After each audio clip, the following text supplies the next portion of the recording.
Welcome to Land Language, the podcast transforming landscapes from toxic to regenerative. We're your hosts, Britt from Blueprint Earth, and co-host Bethany from Bethany Ridmark Landscapes. We explore beautiful, functional design through conversations with scientists, vendors, contractors, and designers who are changing the industry. Whether you're in the field or at the drafting table, join us as we explore regenerative practices that care for people, place, and planet. Let's dig in. So today we have the honor of introducing you to Molly Sedlacek. A lot of you know ORCA, but you might not know the woman behind ORCA. And if you've gotten to know her a little bit, she's somebody who you start to hold dear. She's a lovely human who puts nature first. She lives her life at a pace that is in harmony. And through her design that you've most likely seen all over Pinterest, you see that the pieces that she uses in her construction are of nature. And if you don't know this yet, Molly has produced a product line of pavers, of hardware, of fixtures, and there's so many more things to come from ORCA and from Molly. And I think it's just such a treat to have you because you're kind of like the Wizard of Oz, like the woman behind the the work. And we're just really grateful to be able to introduce you to people who might not even know what you look like, you know? Your work really speaks for itself. So thank you for taking the time to connect with us. We really appreciate having you here.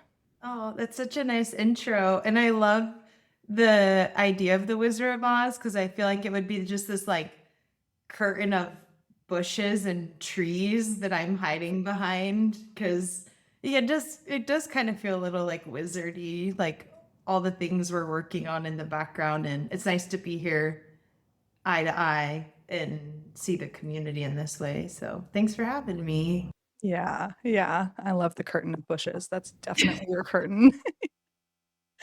I'm like, what are those bushes? We'll find out during the conversation. That's right.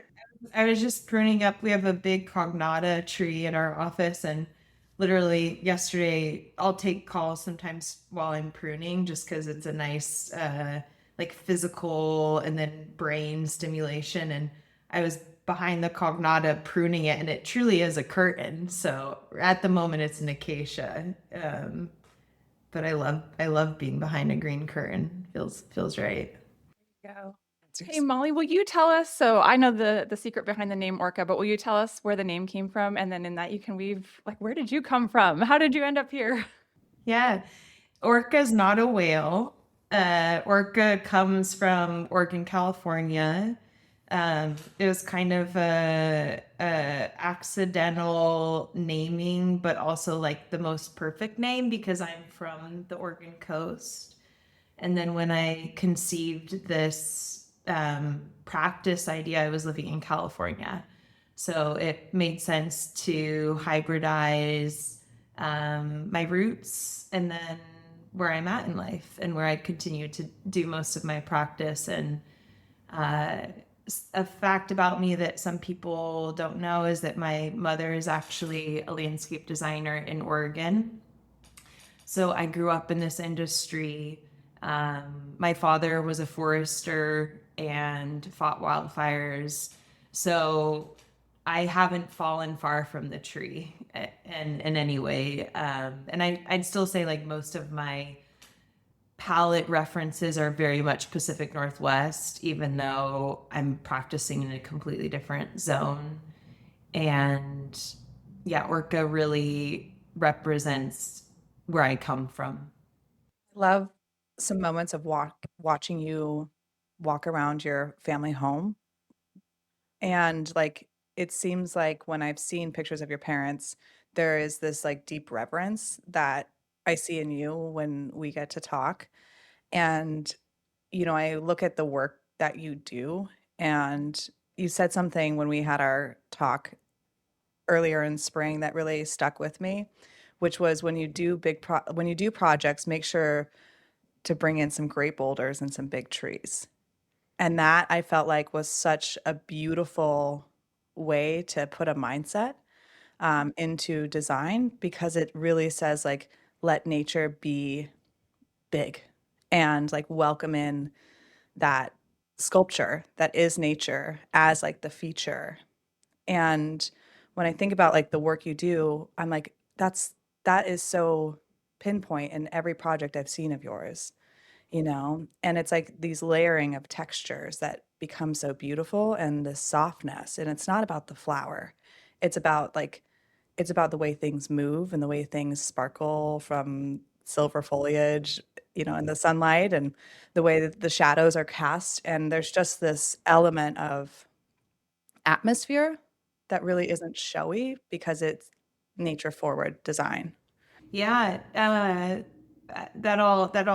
it's nice to hear that you see that, because I think that's like our mission is, I truly believe that materials are the living participants of our gardens, and that principle comes from being raised by two humans very much connected to their gardens through resourcefulness.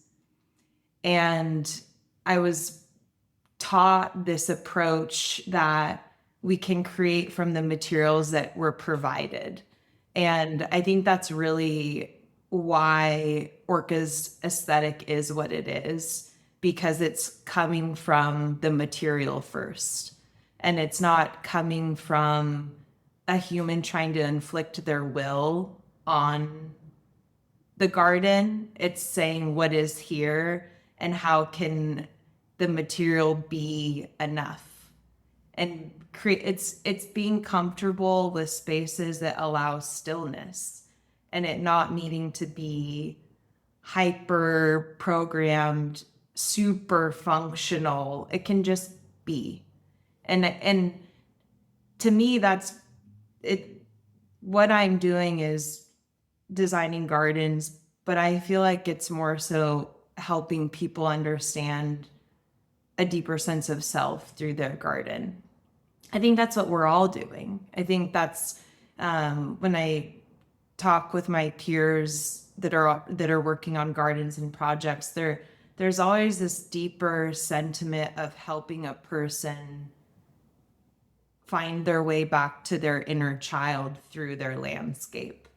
And to me, the inner child is where we start with. It's our subconscious, and there's so much noise and demand when it comes to design that I think people often forget about the subconscious. And so ORCA's work is really, how do we bring consciousness back to design? I have some questions for you about that because I love that it's really about bringing people into state. And do you have some questions that you ask people, or maybe you train your design team to ask people when they start kind of the sales process with a new client that helps them be able to pull people into that place? Yeah, we do the brass tacks. We do like a client questionnaire, and that came early on in our process because I realized people are also like oftentimes too busy to even know what they feel. And so we send out a form that gives them time and privacy to sit with the questions and reflect. And it's pretty awesome, because I'll get notes from clients that say, "Thank you so much for the opportunity to spend that time and think." Like, there is like a pause that's happening when you ask someone, "What garden have you sat in that left an impression on you? What's your earliest memory of being in a garden? What do you smell? What do you hear? What do you taste? What's under your feet?" All of these prompts that are really tapping into someone's like a deep corner that sometimes they don't even know is there. But we find it so vital to our design process. Like, we'll be 3/4 of the way through a conceptual package, and we're still referring back to the questionnaire of like, well, how did they phrase that? like, was it I really want it to feel like soft, or was it I like soft mixed with structure?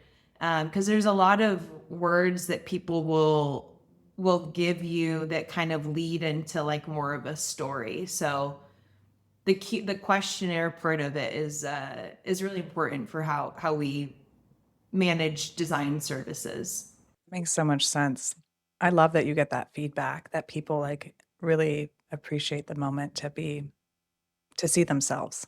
Yeah, yeah. I think it's kind of I have a friend, Lee Patterson, that does these books called Moonless, and they're prompts for everyday living. And I think the whole notion of like a prompt that isn't giving you information, it's just asking you to like reflect is is so important in like current algorithm and AI quickness, and there being an answer at our fingertips. It's like sometimes we don't need an answer, we just need to reflect backwards. And I think that honestly kind of stems into like our approach to design and build is it's not trying to create new methodologies or create new designs or create the next shape. It's like, no, let's look back to history of what has worked.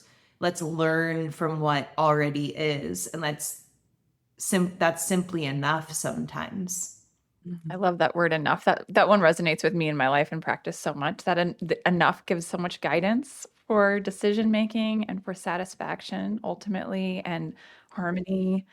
And there's such an option in the world of design and construction to just go more, bigger, flashier, splashier, to make something. I don't know if that's driven by, I guess there's joy and excitement and the fun of making something big, but then sometimes I think it's also like this kind of dominating braggadocious, just make it attention grabbing versus that sense of enough. What are you actually wanting to do in your life, in your living, in outdoors, in relationship to nature and the space around you, with your people, if you're hosting, or with yourself, if you're out to just be?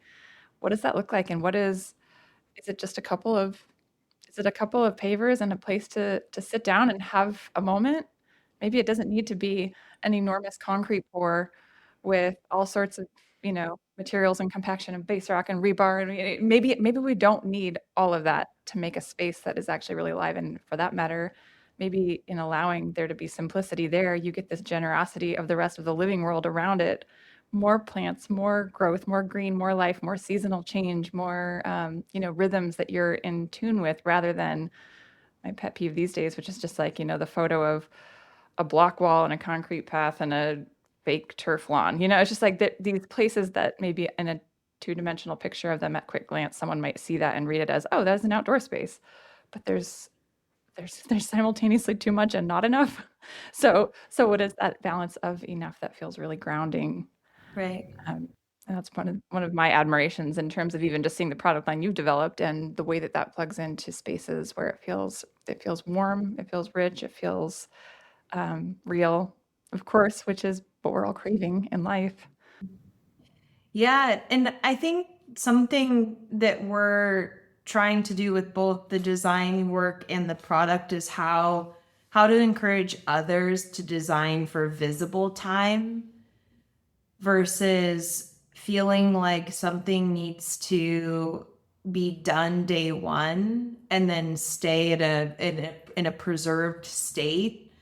And I mean, to me, the whole notion of the garden is that the garden is a calendar, and we grow with it and it grows with us. And that's why we design using untreated wood, because wood is one of the most incredible ways to actually see seasons, or why we love using deciduous trees.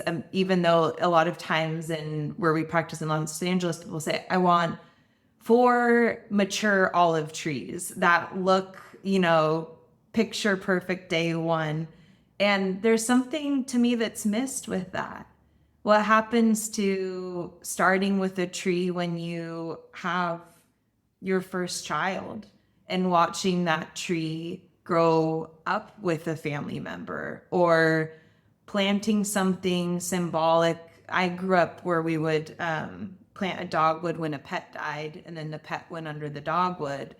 And that marker of time made me connected to our garden. And I think it's even asking fellow designers, can you design something that's left undone? So then it allows your client to engage with their garden and to be a participant. And I think participant doesn't necessarily mean they need to maintain a garden.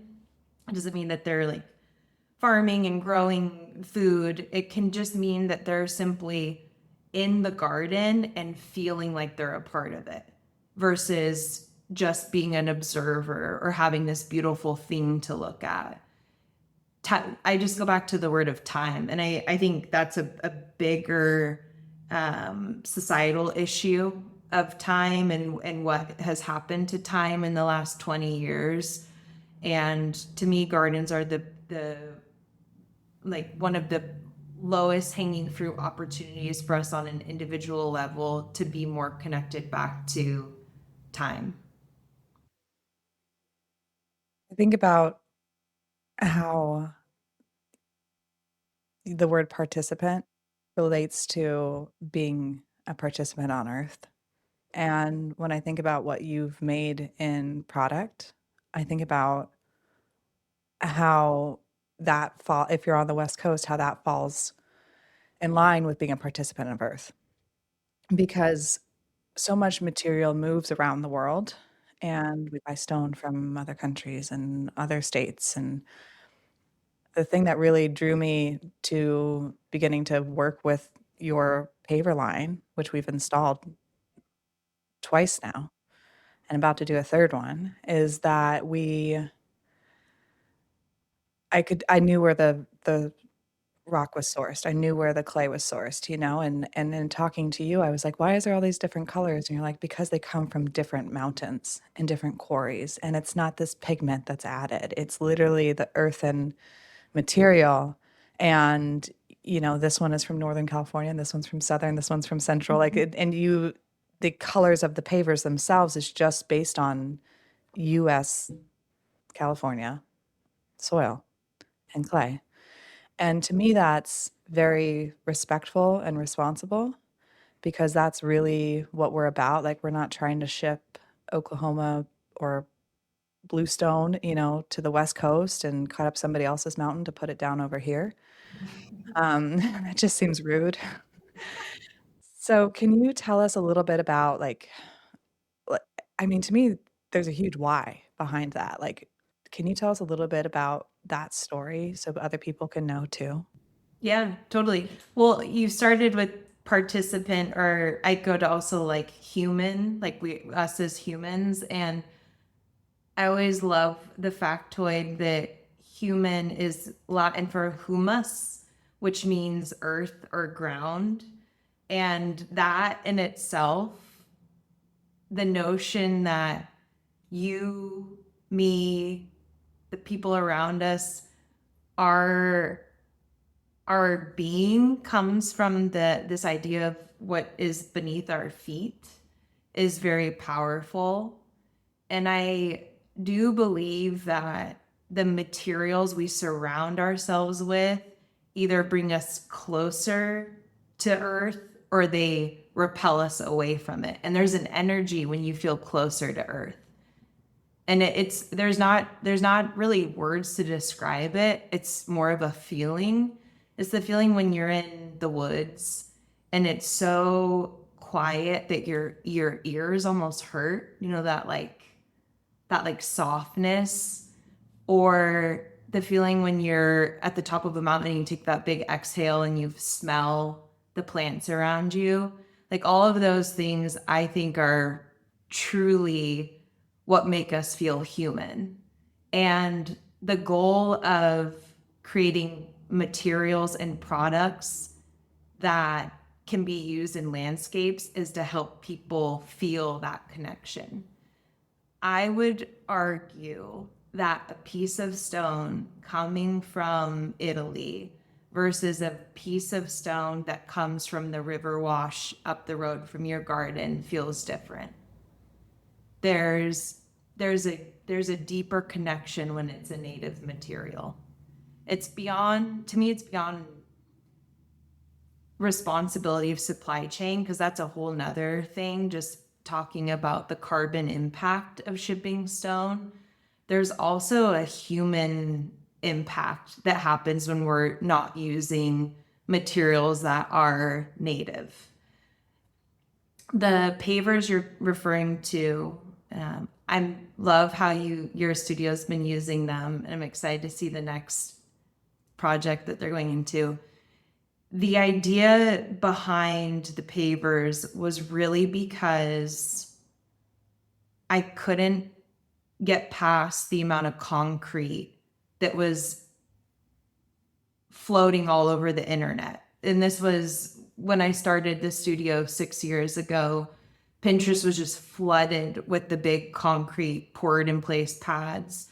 And being from rural Oregon, where our paths were pea gravel, stone, my dad would use funky fallen wood, bamboo, poles, etc.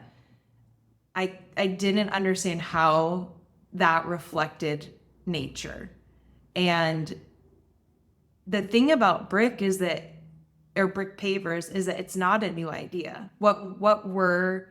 The story we're telling is an ancient story. We have just gone so far away from the lineage of building materials to these new methodologies that, to me, put nature in the back seat. They put soil health in the back seat. They disregard permeability, time, manufacturing, carbon, all the things that come with when we are using, I'm picking on concrete because that's kind of the easy obvious. But the pavers that we're designing, manufacturing, and selling are truly an old idea that we feel is the most important way to create this like connection back to earth. Absolutely. I mean, and what you said there, I want to highlight when stone comes from your quarry, it does have a different feeling. Yeah. I want people to really think about that and hear that. Yeah. We have such a privilege and a responsibility as designers. Like people are entrusting us with their vision, with how they connect to the earth, with how they get the opportunity to be responsible or not. And it's this beautiful opportunity that we have to be able to shepherd people towards something that will feel really good in the end, and people trust us, sometimes with hundreds and hundreds or thousands or millions of dollars to make those decisions with them. Well, and also, like, I think in addition to stone, another one that's very top of mind for us and a big product pillar is wood. We don't use teak or imported woods of any sorts. And that goes to say we also don't use Trex, just because we believe in materials that can be essentially returned to earth, which is a mission of ours, or I like to say compostable, but returned to earth is a probably like more reality of like stone returns to earth. It doesn't necessarily compost, but wood is so important because native wood is more adapted to its environment. And so you're not having to use like hard finishes or super, like with teak and tropical woods, it's like fastening systems, and when they warp, they're done. And so there's this idea of wood wants to adapt to its local climate versus trying to like bring something in from around the world. And we just recently launched a black locust decking, fence, and wood paver system which is a part of our online supply yard. And what's beautiful about locust, and we've talked about this, Britt, before, is, and I know it has a totally different notion in Oregon, so we can dive into it, but it's Class A fire rated, and it comes from the US, and it's a hardwood. It was used in shipbuilding, so it's incredibly durable in wet climates. And for us, being a design firm based in California, the mineral zone or zone 0 and Class A fire rated is a really hard conversation, and it limits the toolbox of materials you can use. And so we've been finding a lot of success having access to black locust lumber. Love that. I want to spec that decking in our next deck project because that's so neat. And Oregon is just really coming around to fireproofing homes. It's like in the last couple of years, people are like, should I be thinking about this? And we're like, Even up in yeah. Washington, I've got clients up in northern Washington that are considering these things as well. You know, they're up against state forest land, and these impacts and threats are real. Yeah, it's true. And, having like the Woolsey Fire in Malibu, when that came down in a neighborhood that I lived in high school, and my aunt lived in it when that fire happened, and I helped her with her house, and it burned a perfect circle around her house. So it's really powerful to see what doing fireproof design actually, like the impact that it Yes. actually does Yeah. have, because that fire burned down pretty much the neighborhood, Mhm.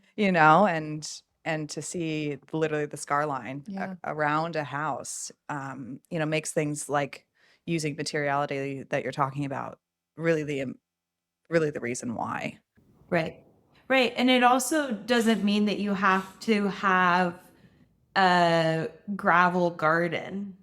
There's so many other ways to go about designing a landscape that are fire smart and thinking through the zones responsibly.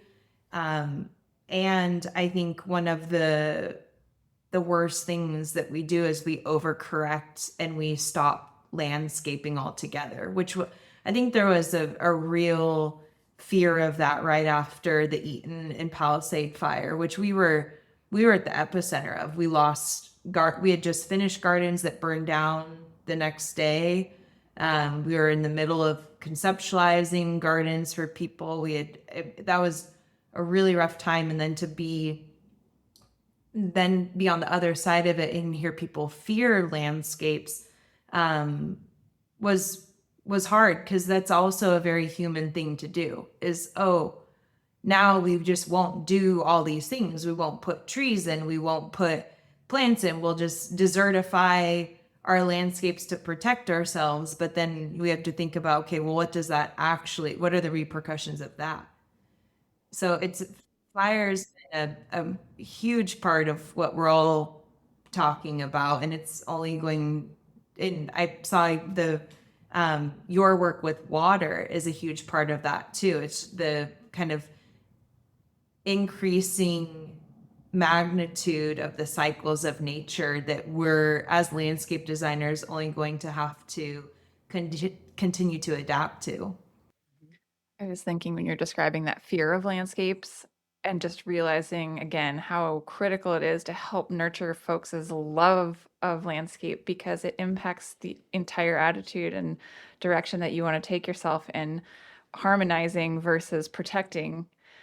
And I'm thinking when you were telling the stories about the fire impacts, I feel like also we've talked about this at other times as well. In the Northwest, we've had so many wind and ice storms and things that have toppled really massive old trees. And here we are, in the land of old trees, what's left of them, and watching people suffer damage from the downed trees, but then start taking them out preemptively in an effort to protect themselves. And in that same thing, destroying habitat and micro ecosystems and, shade protection and heat cooling effects and all these pieces where really it's this human instinct to preserve something and take care of yourself. You're scared. And grappling with that from a place of realism to recognize, yeah, here are the threats and here's how we can consider protecting against that. And also here's how we can come to it with an attitude of care and respect and harmony with what is alive around us. And that's on a micro scale in our own territories and the land that we're on. And it's on the macro scale of our enormous weather systems and the pattern changes and the things that are impacting these larger catastrophes and natural issues that really will continue to affect us for a long time. We're in the middle as humans of this enormous season of reckoning with past choices and the current ones we're operating in right now. And as designers, it's humbling and it's also enlivening to realize we have so much power and sway to help people understand what their options are, where they can come with a place of trust and security and excitement over wise choices and feeling good about that, feeling like your example, like if you have here's a case where thoughtful design is a protection, but it's not a desert. You haven't eliminated the beauty and the calmness of nature by making a bunker of gravel or concrete or what have you. Giving people that vision for what it could be to be realistic, but also hopeful and alive. That's where I want to keep landing over and over, right? How can we do that in a way that we don't sever the last remaining connections that we have with our trees and with our flammable, beautiful things, just that need to be at a certain distance or with, certain water and wind and general caretaking considerations. So, I want to yeah. put an exclamation point that house that perfectly burned around had 3 California live oaks on it. Mm. Did not burn. Okay. None of them even Goosebumps. scorched. So, Wow. yeah. I just hope people here, you can have trees. Success story. And I think so much about our work is there's an aesthetic component to it, a design component, but I think what I'm most intrigued by about this journey of life being a quote unquote landscape designer is that our job is to educate people, because a lot of people just don't know. Like you can say, oh, when you pour a pad of concrete, this is what happens, versus when you sand set materials, this is what happens. They say, oh, I definitely want the water to go through the material to filter before it goes into the storm drain. But they don't, it's as simple as explaining, here's the pros and cons, and then 9 times out of 10 people choose the right methodology, or that tree actually is healthy and can stay, and this is how we're going to prune it or do a sub story under it. And then they say, great, I did want to keep that tree. So it's really being an advocate for nature. And then once we tell that story, I really do feel like in our hearts, people want story. And when they hear this story, they feel connected, and then they can tell that story to the next person or someone that's in their garden. And it's it's so education based. And that's why I love this field, because it's like constant curiosity. And that really makes me excited about what you're creating with your education platform that you are producing and the Substack that you're producing. And, I think that learning other designers, new designers, DIYers, like learning from people who have this strong ethos is really important because it makes you an advocate for nature and lets you know a lot of times in landscape, reason why we even started this podcast is because like there's so much history in landscaping that is super toxic, and it's practices that are based on, I learned from Joe and Joe learned from his granddad, and it's agriculture and based and it really just has taken us away from like knowing what the practice really needs to be. And really a lot of what we're talking about, Molly, is like we're actually going pretty far backwards in terms of like how to move forward. We need to go a couple hundred years back. Skip a few hundred years, Yeah. go back to where the fork in the road started going a little wild. Yeah. Yeah. Return to what it means to work with what's around us and think about the impact. And so I love that you're like stewarding an education platform to be able to, bring people into the mindset and give people the answers. Because a lot of times people want to do what we're talking about, but like just knowing how in tangible way is the reason why they don't. Totally. Yeah. And something that the education effort that we're carving out for the business is really, there'll be different forms that it'll be appearing. And why it's different and why we're interested in pursuing it is that it's not education that's technical. It's not, here's the 4 things you need to do for spring. Here's how to mulch. Here's how to fertilize. That to me, I'm like, there's so much information that there's too much information. So our approach with the ORCA, we're calling it Docent actually, which is much different than education, because the whole notion of Docent is that it's being a story told from the person that knows it well. It's someone that kind of holds the history and shares the history. So the whole Docent division is this idea of we're teaching how to feel, how to design your space, and how to connect with your garden from an emotional state. So it's not technical, it's more tapping into that subconsciousness. So we're super excited. We're rolling out the first workshops this fall and winter. And something that's also very important with Docent is that it's inclusive, which is another word I like to use for our product. There's only so many of us on the ORCA team with time to be able to design gardens. So we have a limited capacity, as do both of you, and with your clients. And there's also a privilege to be able to afford to hire someone to design your garden. And the idea of Docent is that you don't need to necessarily hire a designer. We're going to teach these tools of how to think about your garden and have very key takeaways. Like actually we're going to be designing gardens in these workshops, and it's very affordable. And that's pretty cool, because instead of like the one-on-one attention that you get with a designer, it's a little bit more like group based, but then it allows us to reach more people. And back to empowering people with information, if we can teach 12 people in a day about permeability, that 12 people becomes 24 people by the next weekend.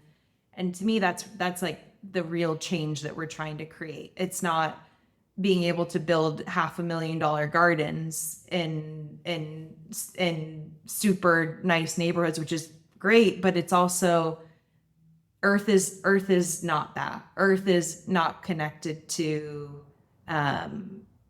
outcome. It's connected to the process, and that's what we're going to be focused on is this process with people. Really exciting, all that interconnection. I'm like already visualizing all the little mycelial roots all over the place, just building strength and community of, human inhabitants, understanding, connecting, knowing what they can do in their footprint and feeling empowered to make those choices and not limited by, maybe the financial gatekeeping or otherwise of wanting these nourishing, wonderful, beautiful spaces. And that to me as a designer feels so encouraging as well, because like you said, our time and resources are limited. We're so grateful for every client we get to work with, and for everyone that we get to work with are all the dozens that we can't work with and we don't have time for or space, or it's not the right fit. But for many, many, many, many people to have the encouragement to just make a change and connect outside, that only helps the entire ecosystem of human dwellers to be more grounded and more alive.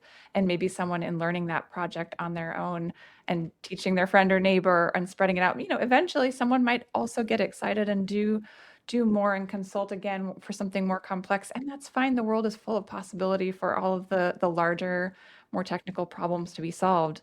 But there's no reason to not have beautiful gardens sprouting up all over the place. So I'm excited about that approach. That sounds really wonderful. Do you have a time? You said this fall is when you'll start?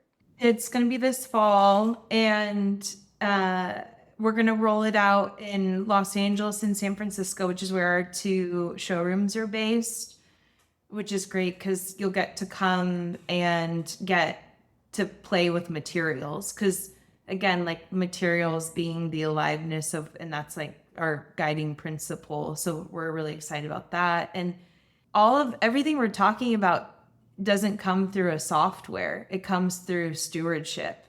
And I think that's the whole idea of Docent, the product, and our design principle. I am not a trained landscape designer. Software is not my thing. CAD people incredible. Like our team is so versed and skilled and excellent with softwares.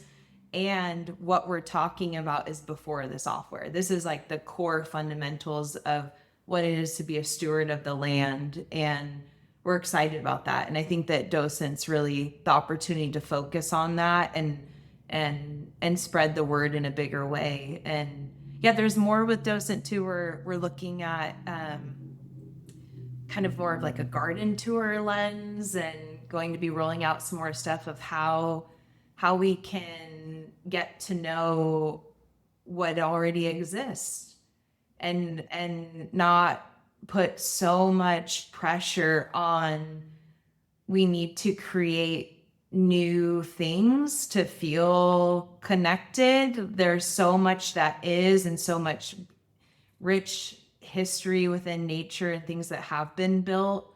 So that's kind of a further out thing that we're going to be working on. Yeah, the word docent to me feels limitless because it's just people need stories. There's so much trust that's built through stories. And listening to your podcast, I feel like that's like the core of who you are. Everyone that you bring in is there because they have a story and a lineage that they're talking about. And I'm thinking about like the basket weaving was the one that I listened to recently that I really appreciated. And when I think of you, I think of like when you talk, there is such deep meaning behind what you share. And I really appreciate that. And I see that value in you. And when I think about the product line you've designed, it's like so clearly coordinated to that core inside.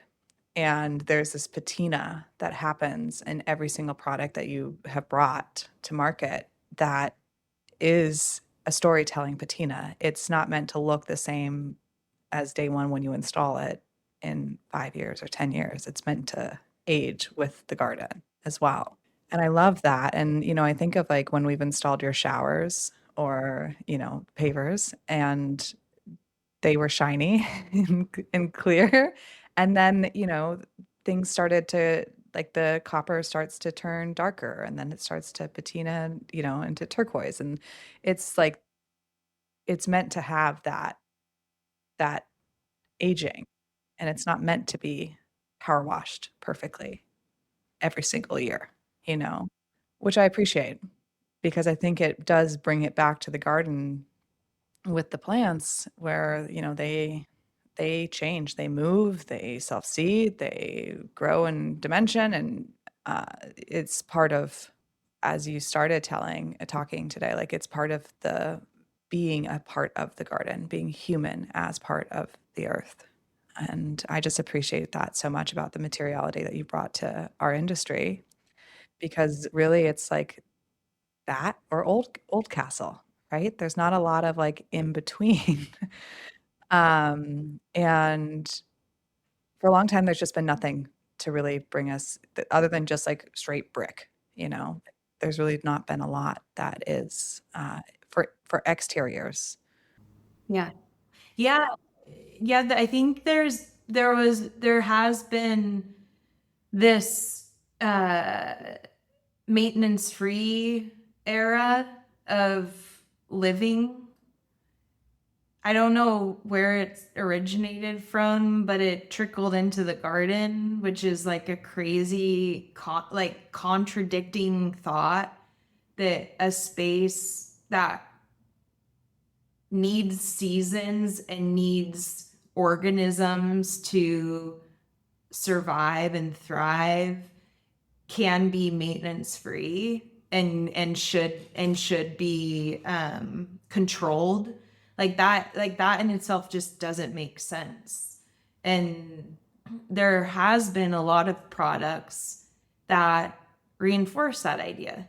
Powder coated metals, um, paving systems that have finishes and interlocking sides to them that keep them hyper rigid and clean. Like all these things that are meant to hide time that end up costing us in other ways is what I just go to. Like something that's maintenance free has huge impact, either how it's manufactured and the people that are exposed to it, or the water that is used to make it, or the impact of that product after we're done with it.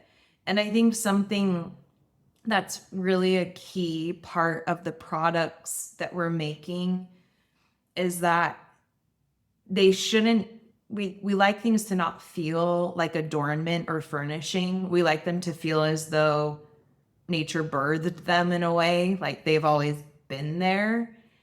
And we don't want spaces to feel like they can never change. I think one thing, and admittedly we have done some of these in our projects, is solid, more poured in place, built programming. But what happens with that idea, which is it's a helpful tool when designing a landscape, is to have like these anchor points. But what happens when we design with this notion of permanence is that's presuming that we're always going to be in that garden. And that's not true. Like your garden may be handed down and stay in your family, which is beautiful, or be shared with someone close in the future. But the reality of the land is that it's not ours, and it's going to someday be something different. And it's making sure that we're making design choices that allow it to be fluid. And that goes for the pavers too, right? Because with brick, I think about when we moved into our home, there was a brick patio that was made from the old foundation of the home. And then we could pick up that brick and reset it. How cool is that? So simple. The idea that this material is still usable. I can still put it on Facebook free, marketplace free, and someone is there within 5 minutes, so excited to then begin their project, versus busting out a concrete slab that we have to pay to dispose of, which we should be paying more, to be quite honest. There's a reason that we're getting taxed on disposing those materials, because there is a very little kind of like guilty conscience of, we shouldn't be throwing this away. And I think it's as simple as looking at that, of how is this product going to get either recycled or disposed of, and then making purchase decisions based on that. Yeah. And I love that this is like just the conversation that we're really having, what you're talking about right there, because we can all look back as designers and say, yeah, like we've poured a lot of concrete, like we've done things that now we're like, oh, dang, that was not the right move. And that's okay. Right. But to look forward and say, how can we do better? And how can we help store the decisions in our industry in a way that's more responsible is the invitation. Exactly. That's the conversation we are having. And I think back to your point about like, we need to go way back. I'm with that. I'm like, our outdoor kitchens need to go way back. In California, the amount of outdoor kitchens that are getting built, that I'm kind of like, what is this? And pools are a whole nother part of that, but these things that are getting built, that it's not too late to say, let's go a different direction with this. Let's kind of hit reset. Let's figure out a new approach versus repeating what's currently like in motion. And I think the like concrete is a huge part. That's kind of like the epicenter to me of that conversation with landscape specifically. Hmm. Well, you'll be excited to hear this little bit of a quick tangent on pools. So we started working with this quarry on the Mackenzie River in Central Oregon. Yeah, I know you know that river. Yeah. And they are just about in mid-August to start milling, which I know you're going to be excited about. So it's andesite, the rock, but you can make pools out of it. Wow. Like a stone pool, natural pool. Yeah, so they're one of their first projects is to rebuild the Brighton Bush pools, which are concrete. So they're going to replace them with stone so that they last hundreds and hundreds and hundreds of years. Amazing. And that's so beautiful. And so we're working on a design right now for a home in Sherwood that is going to be that same, made with andesite instead of concrete, because I was like, we have to do better, and I was so excited to learn about that is like a reasonable material to use for pool building. So exciting. So cool. Oh, I can't wait to see that. That's incredible. Yeah, yeah, I know. I've got to put you guys in touch because I feel like as you do projects up here too, it's in line with the ethos because there really isn't a lot of rock that's quarried from the West Coast, other than Right. tombstones in Northern California. Right, right. Which is, I mean, and that's really why we've leaned so much into high fired clay, because we know that rock is not, it's not there. There's not a huge industry of it here, and so, I mean, we've managed to have a really wonderful small distribution of rock in Southern California. And it's been that's one of our biggest challenges, is how to regionally grow rock, because we don't want to ship rock to New York, but we want people in New York to see this is how a palette can be made from a regional based palette. So it's um, rock's a big challenge. And back to the pool, that's so cool. And what's coming to mind when you're describing the longevity of the stone is reminding ourselves that the earth shifts and everything that we design needs to have some flexibility to it. And I think that's like one of those just education points when I talk to clients of, like, your ground is going to move, and we want to make sure that when it moves, it looks just as beautiful. And I don't want to say if not better, because it's more of like it's just as beautiful if a retaining wall can shift and it doesn't crack and have this big fracture going through it that then we have to skim coat and cover up, and then the next year you have to do it again. It's like just thinking about the principles of the earth is dynamic and moves, and that's kind of the starting place for materials specifically.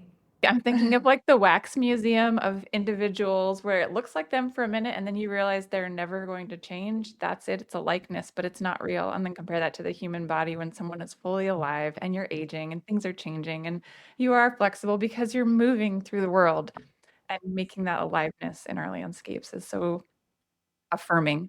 Great. That's a great comparison. I was just watching Toy Story last night too, and thinking about how the toys they're just like when like Woody's arm rips off and he's like, I'm like mortal for a second, but it's like remembering that there's so much beauty in wear. And this is back to kind of like the bigger human crisis we're against, is embracing the wear and decay of ourselves. That's right. And when we can honor that in ourselves, we can honor it in our home environment. And that's pretty magical, to like see a scar in wood and be like, oh, it's beautiful. versus I need to sand that and seal it and refinish it.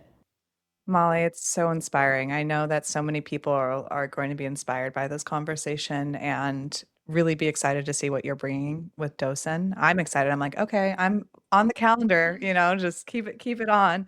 Uh, keep a watch on the calendar of when the events happen because I'd love to come, and just learn and hear from your design perspective because we're responsible, all of us are responsible for not just ourselves and our own design theory, but we're responsible to teach a team, right? And I think learning from each other and principles is a really valuable way to help everyone and the next generation of designers, see that this is the way. This is an option and it can be done. And so thank you for producing all of the work, all of the content, all of the product line, and now the education as well. It's a real privilege for our industry to have you show up in a big way. So thanks for being big and not playing small. I can't imagine a different journey. And I was having a conversation with someone about first space, second space, third space, and how the third space is a shrinking idea in a lot of people's lives. And I think something I'm trying to think about is how our lives just be one space where what we love, what we do, what fuels us can be thought of as one energetic force versus having to kind of have these different parts of our lives. And I think what we're doing at ORCA to me is like the whole space. It's like both work, it's both home, and it's both hobby. And that's a pretty like holy trio of things to have in one. And whenever we meet people that it resonates with, it's super exciting because that's the community part of it is what this is all about. The materials, the design, Docent.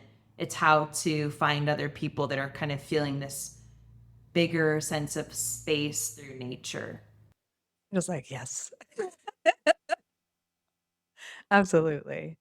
Molly, it's been such a privilege. There's so many take-home notes to really sink your teeth into. We'll make sure to tag all of Molly's content and information in the show notes so that you know where to find her and her product line and Docent as it comes out. And we really just invite you to continue to engage with what Molly's producing and work her product line into your designs because now you know why. Now you know why it's worth it. So thank you so much for taking the time to connect with us this morning. We really appreciate it. Thank you so much for having me. Real treat.